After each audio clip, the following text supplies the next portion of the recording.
完璧なエスコートをそう約束したはずだ。らしくない。たかが挨拶、別れのキスぐらいで。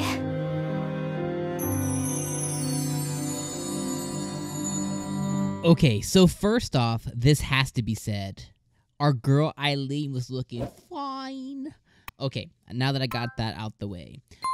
So I think that the Villainess Taming the final boss, this along with Bibliophile Princesses, Villainess and Bibliophile Princess, these two anime might be my favorite standout anime of this season. And what I mean by that is two anime that I was expecting to like but not love. And episode 1 of Bibliophile Princess, if you haven't seen my Should You Watch, go check that video out. I'll put it in the cards right now. But on top of that, this one here, this Villainous anime, is so good. Like, I absolutely love it. I love the twist, the turns, and you know, here's the thing that, you know, and sometimes I can be hypocritical with, is like, I tend to not really like predictability, right? Like, I think, like, a lot of things that you can predict that end up coming to fruition ends up being a little cheesy.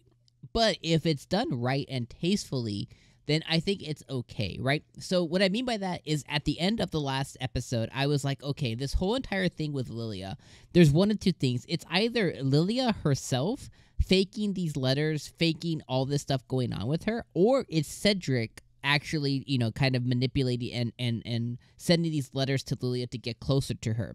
So for me, I had these two predictions that I felt, okay, one of them is going to come to fruition. And in episode 3, we come to find out that, yeah, this was in fact LILIA. And although it ended up being like, okay, one of the things I kind of thought was going to happen, as I'm sure you kind of had the same exact guess, you know, you can kind of put 2 and 2 together. Even though it came to fruition, here's the thing that we found out by that, is LILIA is a bitch, and she might be the actual villain. You know, she is the Holy Maiden, and there is a very concerning thing about that, is she has some kind of power or ability to cause physical pain and harm to demons, right? So that word holy being in her description immediately is the opposite of what a demon is, right? Now, inherently, the demons aren't inherently evil, but they are the dark to somebody's light, right? They're the opposite. Now, again, like I said, doesn't mean the demons, doesn't mean almond, doesn't mean ribbon, you know, all these other demons, Beelzebub, all the other stuff. It doesn't mean that they're evil, which they aren't, right? They're well-intentioned people, but they're well-intentioned for their own people, right? For their own kind. Now, obviously, Cedric himself has allowed, or not Cedric, sorry, CLAUDE and Cedric are so similar. They should have had different letters to start their name. CLAUDE obviously has somebody like Keith in his repertoire, in his entourage, because that's somebody who he's known since he was a child, right? And now he's allowed Aileen to come into his circle. But outside of that, right, he kind of keeps it independent of the demons because he was casted out by his own effing family and the people of the kingdom because he had some kind of demon lineage. Now, how that ended up happening, I don't know for sure, because the other concerning thing about that is you have to assume that Mama CLAUDE, Mama Cedric kind of, you know, slept around a little bit, and the only way that he could be part demon is if Papa was, right? So the fact that Cedric isn't tells me that Mama probably got remarried, probably brought him into the mix. I don't know the whole story there, and I don't know if we'll ever find out specifically, but, you know, they could be half-brothers or full brothers, or it could just be a thing that a curse was placed upon him, or I don't know the full story there, but regardless, you know, either Mama messed around, or he just kind of got the short end of the stick as far as powers and abilities and stuff go. But regardless of that fact, right, you have all this stuff kind of like simply going on, and I think that it is just so interesting. So let me stop there and let me kind of talk about this episode specifically. So there's, you know, I kind of talked about, you know, the main thing is that LILIA got exposed, right? So the rest of the episode is really kind of around this. So we have the almond stuff, or in his apple pie. I love almond as a character, so that is all really cool. We have CLAUDE, who actually sends, you know, the balls happening this episode, right? We get Aileen signing the paperwork, you know, abolishing the the engagement. The other thing that came to fruition this episode is, Cedric is a psychopath, but I'll talk about that in a minute. So, he sends her a dress. It's gorgeous. She looks fine. She looks like a 10 out of 10 piece of wine. It's absolutely awesome. We see that the ball is going on, and she's talking to Isaac. I like Isaac a lot. He's cool peoples. I like that he was like, if nobody else was going to marry you, I would have taken you for myself.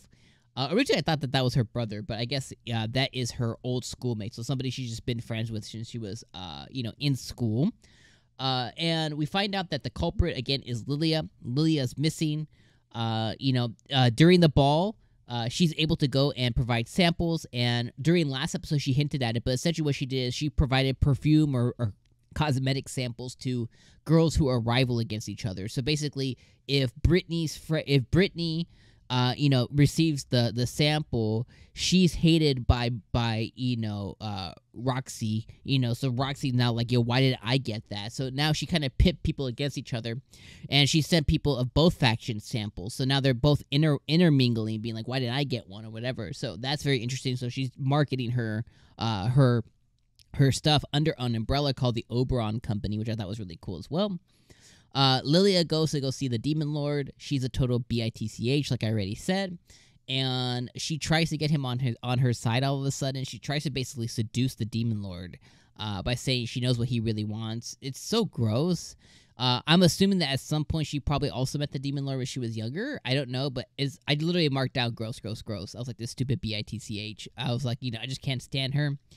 We see her holy maiden power come to fruition, which is an innate ability that Aileen also contains. So I'm wondering where that's going to come into the mix later on. Then we have Cedric, who was basically who how do you say it? He was accusing Aileen of the whole LILIA situation. During that whole interaction, she provokes him. Even Isaac was like, you're provoking her too much, which I loved. She provokes him a lot to where he puts his hands on her, and everybody saw like his true colors. So not only did he kind of out himself as kind of like a dick, but like, everyone was able to see his true colors. Cedric gets jealous. I love that Cedric got jealous of the way that she was looking at CLAUDE, because even Aileen said something very specific this episode, which I thought was really powerful. Is like, I wasn't in love with Cedric. I saw him as a confidant or somebody I could trust, like a good business partner.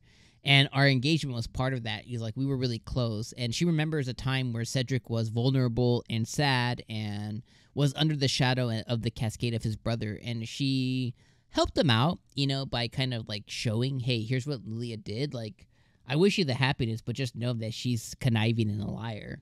So I like that kind of a lot. Then he sees her dance with CLAUDE after she signs the paperwork.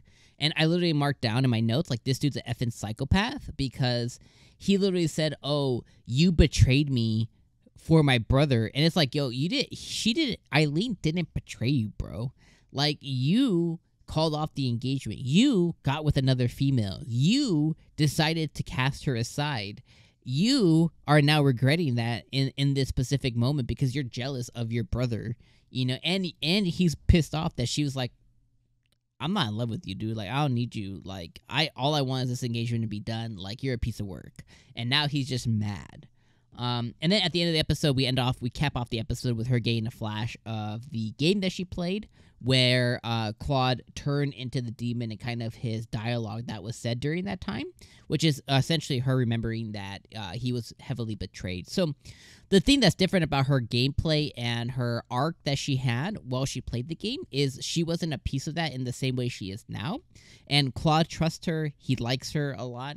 So I think now she could totally change the outcome based on her being a partner with him, never betraying him, being his support system. Like, her being in the mix the way she is now will truly change the outcome of what was going to happen. And I really think that she can save him and put him down a whole other path where maybe humans and demons can't still be together in what he would like to see, but she can still make it happen in a different way. So I think it's very powerful. Regardless, I love this anime. I think it's so good. It's goated. I love it so much. I think it's like the gem of the season. Again, this along with Bibliophile Princess are like they're like the hidden gems. Like, if you watch, you're going to just be spoiled. And I love this so much. And Almond is best bird. All right, my friends, I'm going to see you guys next week. Peace out.